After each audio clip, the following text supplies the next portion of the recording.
So, like an idiot last time, I totally and completely forgot about Mognet. And I kind of glanced over it because of that, because I totally boned it up. You're supposed to...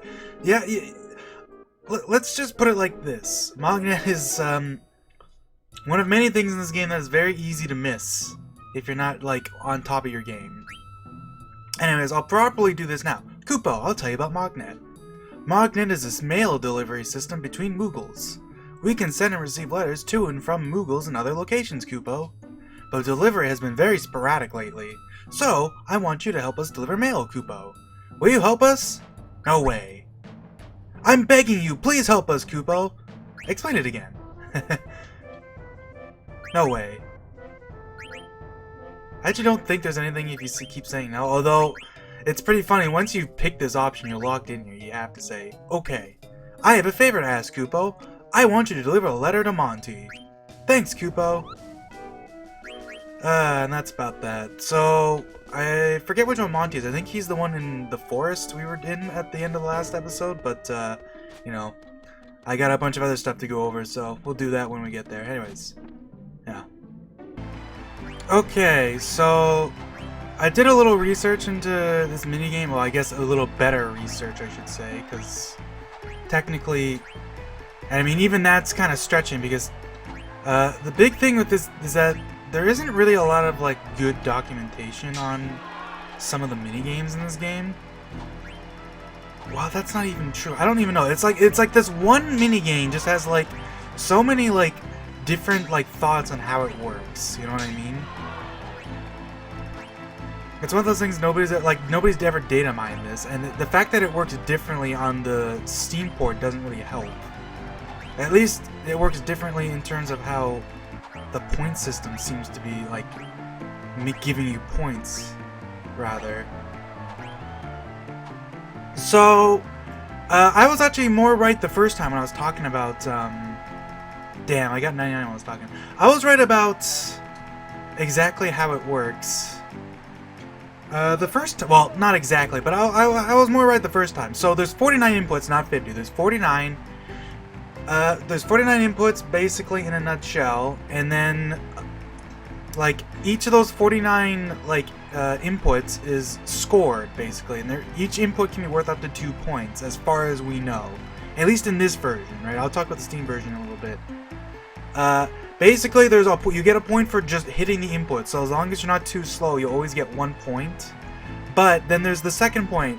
Now, I couldn't find any exact, like, numbers on how fast you have to be, and this is something that I can't for the life of me figure out either, because through testing it seems like sometimes even if like maybe I don't know, like there's a system I'll talk about this when I talk about the Steam version, but like it seems like it isn't always exact as to how fast, like it isn't just the same, you always have to be a certain speed. Because sometimes it feels like you can be really slow for one and then still get 100 points sometimes, like I did on my successful attempt last time. Other than that, you also get like you get like 2 free points basically. You get an extra point basically if you hit all the inputs, which is basically a freebie, and then you just get a point for free. You always get at least 1 point. Let's just... Yeah, you can see I got 879 gil there.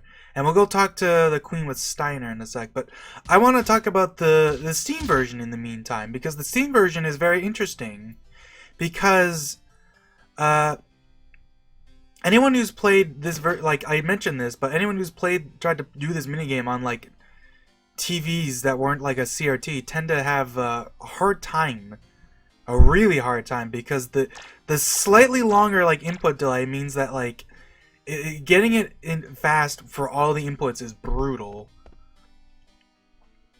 And I'm not sure if they changed this because of that for the Steam version and they made it easier, but I've heard some people say that it actually is, there's a good chance that it is actually completely unrelated to that, and that it is simply a case of the Steam version is just different because it's like running at like different, like, you know, it's like different like specs and crap, all this jazz, but that it's very likely that the original minigame works like exactly the same as it does in the Steam version. I guess let me examine her face. Let's see. Is there something on my face? Oh no, you see, I just thought maybe you were the one I've been waiting for all this time. Excuse me, you were waiting for me? Yeah, I've dreamt of meeting you here ever since I was born. Do you mock me? No, of course not. Then I should take my leave of you.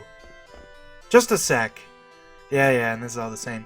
But that it's likely that there's like a multi-point system. It is not just as simple as each input is worth up to 2 points and you get like some freebies. Because the Steam version, as we know, if you've ever played it, you get like it's easier, and it isn't just easier because like they make the timing more lenient. You just straight up get more points. Like it is entirely possible. In fact, I did this on my first playthrough I mentioned, where you can mess up an input and Queen Braun will be like, oh, she's not impressed. But even if she's not impressed, it is still impossible to get all 100 nobles. Because Queen Braun being impressed doesn't actually do anything. It basically just says, oh, you got all the inputs, you didn't miss any inputs, so she's impressed. And yeah, in the Steam version, it is possible to miss an input and still get 100 points. And you'll get like the Moonstone and the 10,000 gil. And there doesn't seem to be any like nobody could figure out really just definitively why. It seems to be a case like there's even a Steam thread where people are like, no, you're lying, that can't be true. But I know it's true because I literally did it, so it's impossible. And that whatchamacallit, that it's very likely that it works like this in the original version, that if you're especially fast with your inputs, you can probably get more than 2 points for an input. You can probably get, 3 or 4 points. That does seem to be the case, that seems to be the consensus, that there is like a point system that like as long as that you get more points for doing it faster, obviously. And the only thing that kind of makes it confusing is that you lose points for messing an input too, but the points you seem to lose seems to be weirdly like random. And it seems to be a case of, I don't even know how you put it, like take this what I'm saying with a grain of salt, mind you, too, because even with like all the looking, like I did there's a lot of good like guides on Steam and like even like just random like GameFAQs threads and shit. Like it's just like you just have to look around everywhere, but like there was no like consensus on this. It's so weird. And why I think it's weird is because almost everything else in this game is like super well documented. Like we know exactly how like every attack and like even all the AIs work now. But it's still like we don't know how this one minigame seems to work because nobody seems to care to actually look into it. But yeah, the Steam version doesn't seem to be like, it is likely that it is not actually different. It is simply like the timings are just more generous in some way or whatever. Here, take this, and go find my daughter. And we get the silk shirt. So, I'll mention this right now. The rewards you get are based on how many nobles you impressed. If you impress 1 to 49, you'll get an ether. 50 to 79 is an elixir. 80 to 99 is this silk shirt. And 100 is the moonstone. Silk burns easily. Thunder damage reduced by 50%.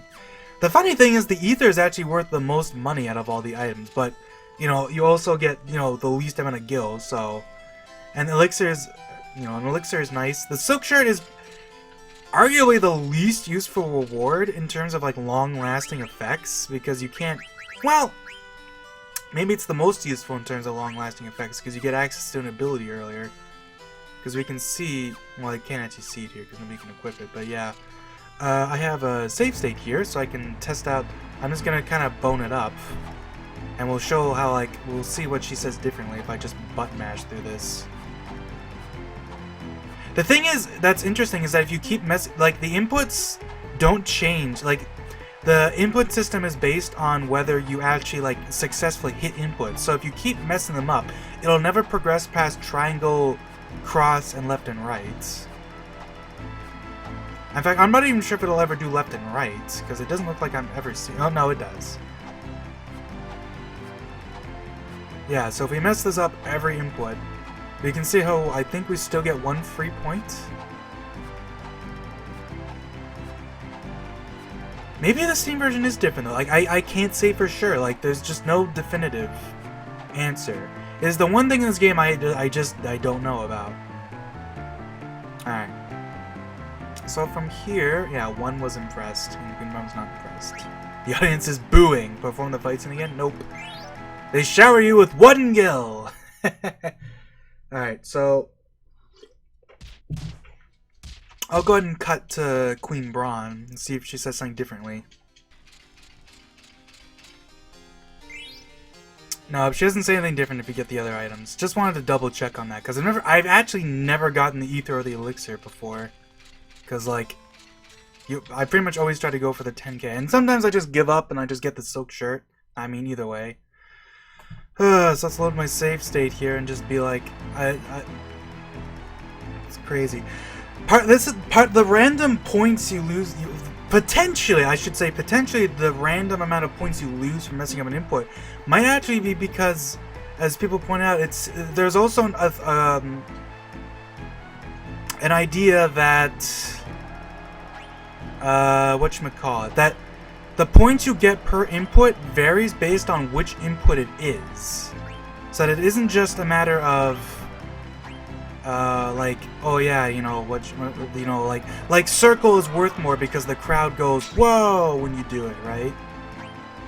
And that there's also that idea too, that you might actually potentially be up to the victim of RNG with this game. But that's not something that's ever been proven. I mean, I got to circle really quick this time, so I don't know. Maybe there's my proof right here if I start getting, like, if I get an easy 100 on this one and if I don't mess it up, right? Who knows? That actually would be funny if it was just that simple. No! I messed it up! Fuck! I messed up the second last input! This is why this minigame is so hard. Yeah, but I messed up. But I was only like 94. See, that's what I mean though. Like, if you mess up, like here's what I'm gonna do. I'm gonna do the same thing, but I'm gonna mess up the very first input. Oh, I'm gonna mess up the second input. And now let's see exactly how they react. Like, let's see if I lose more points by the end of it. Because I've never really, like, done, like, a test. But it's like, if you mess up one of the first inputs, supposedly it's worth a lot more points to lose compared to usual. Oh, well, I messed up a second one, so I can't really tell. It's the problem. Doing it fast while, you know, definitively only messing up one input's kind of rough. I mean, I lost 6 points the first time for messing up the one input. So who knows? I don't think the different inputs are worth different points though. Like, that doesn't feel like it's a thing. Because I feel like some of my best consistent runs were ones where I didn't get a lot of circles and squares, and I just got the square, triangle, or whatever. Yeah, see, look how many points I lost, though, from messing up the first couple. So yeah, I'll meet you at the next thing. There you go, see, it's that easy. I'm gonna cut to this quickly here, because, like, I swear, don't perform this again. I'm replaying this part, by the way, because I missed the Mognet, and I don't want to, like, deal with that the whole playthrough, because Mognet is kind of, like, it's easy to, how do I put this? Mognet doesn't actually really get you any tangible rewards, but it's, you know, it's a ton of flavor text, and, like, you'd be surprised how easy it is. Like, you miss one letter, and it kind of bones up the whole sequence. It can be, like, it doesn't really, but, like, there's a lot of letters that we'll have to deliver in the future that it's like, if you miss one letter, you can't deliver another letter. That's like, you need the prerequisite, basically. And it's also something that, we didn't check this, but Moogles keep track, because we haven't seen it yet, but Moogles keep track of all the letters you've delivered, so you can always reread them. So if we miss that first letter, we'll never be able to reread it, right? So it's like, you know, it's just, whatchamacallit, good form. But yeah, I was gonna say one more thing about the sword fight minigame, which is that I do think that my theory, or like the theory that I read on how it probably does work the same on the Steam version as it does in this version, and it's just because of like the difference in, like, I don't know, something's different. Like, this is something that people, like, they made a big deal of when they were remaking this, or like doing like a port of this game, is that they lost the source code in the, or like what, some, they don't have the source code basically. They never had the source code because like they lost or they just never kept it or whatever for the original game. So they had to like reverse engineer the game from like, I'm not sure exactly how they did it. They never really, I don't think they ever really said how they did it. They just said they reverse engineered it or something like that. That's what I read. But the thing is that if you play the Steam version, there is a lot of stuff in the game files that was like in the original game but was unused. Down to like the last detail. There's only some very, very few things. Like, for some reason, a lot of the sound effects and like visual effects are broken, but a lot of stuff like unused text and stuff is the same. So it's likely that what they probably did is that they probably just grabbed like a copy of the original game and just like basically just grabbed that and used that as like their basis and just like did with it as the best they could, which is why it's sort of weird how the Steam version has certain things that are like completely unused, like a lot of random like unused dialogue, but then like certain like a lot of the sound effects in the Steam version are just completely broken because they just, that's hardware based and crap, right?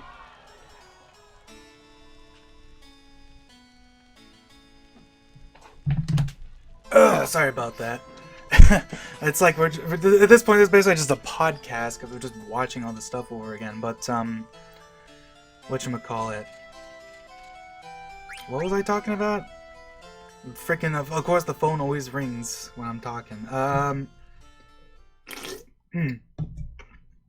But yeah, that's likely how they did it, because like not everything's the same. Like there's some things they could change basically because they don't have to, you know, work with the limitation of having all the data fit onto 4 discs. So like all the encounters are like this, like all in one like file, because like in this version of like the PlayStation game, not every, like if you play Final Fantasy VII for example, the only thing that's different between the 3 discs is that FMVs are different because the FMVs are like, you know, they're bigger than normal. But in this version, in this game, the 4 discs actually do have differences besides just the FMVs. So like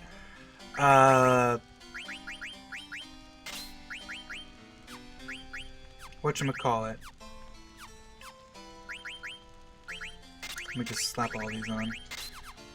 So like the main thing is that encounter slots are different. Like I think each disc has 255 encounter slots. So like any encounter that's only on like, this is usually mainly for like bosses and like areas you can't ever go to again. So like bosses are different, but other than that, whatchamacallit, I guess that's probably too much talking for this because this is just a 1.5. This is really more of a topic for like whatchamacallit, but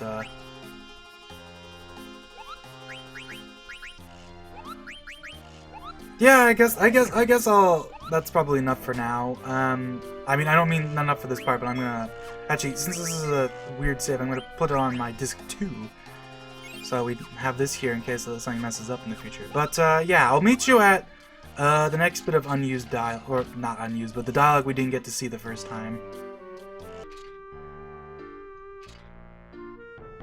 Captain, please, let me quit the Knights of Pluto. You can leave. I really want to let you go, but now's not the time. Go find Princess Garnet. Wow, that's the same result, but you know, Steiner's a little nicer in that exchange. Nobody has come this way either, sir. Of course, all knights will obey. Was there an extra one?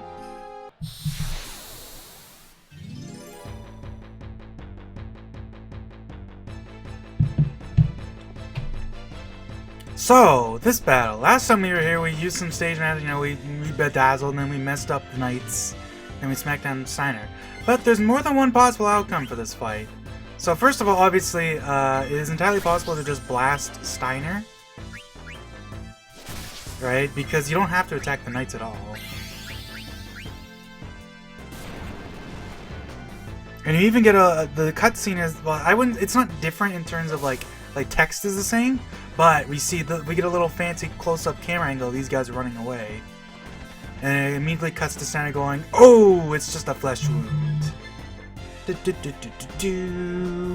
However, that is not the only outcome for this fight. You'll see what I'm running on there. So if we load my save state up here, they can get up in here and see a slightly different outcome. But this seems pretty obvious if you think about it. But obviously, you know, Steiner won't actually attack Garnet because, you know, duh. Of course, he's not gonna attack the princess. And because of that, there's actually a slightly different outcome based on whether, you know, based on what's happening.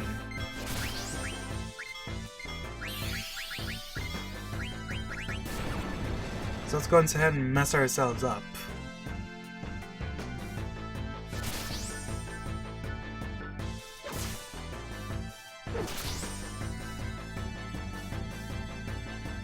Please return to the castle. Indeed, if everyone else gets KO'd and Garnet's the only one alive, you get a different scene. Where it's just Steiner getting mad. Which I always thought was hilarious. I wonder how many people have ever actually seen that. Anyways, yeah, I'll go ahead and cut to the next fight. This fight doesn't technically have a different outcome, but you do get slightly different text based on what's happening. Once again, so it's basically the exact same thing as last time. If we go ahead and smack ourselves up while Steiner's chilling here and Garnet's just alive, then we get a slightly different outcome.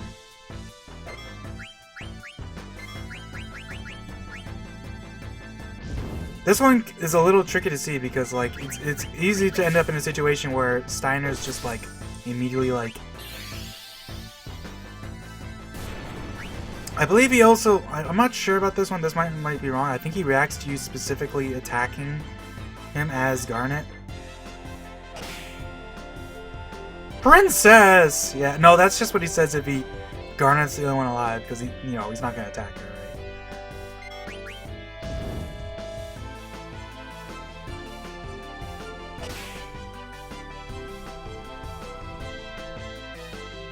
You can see that it goes by a lot faster when it's just Garnet, though.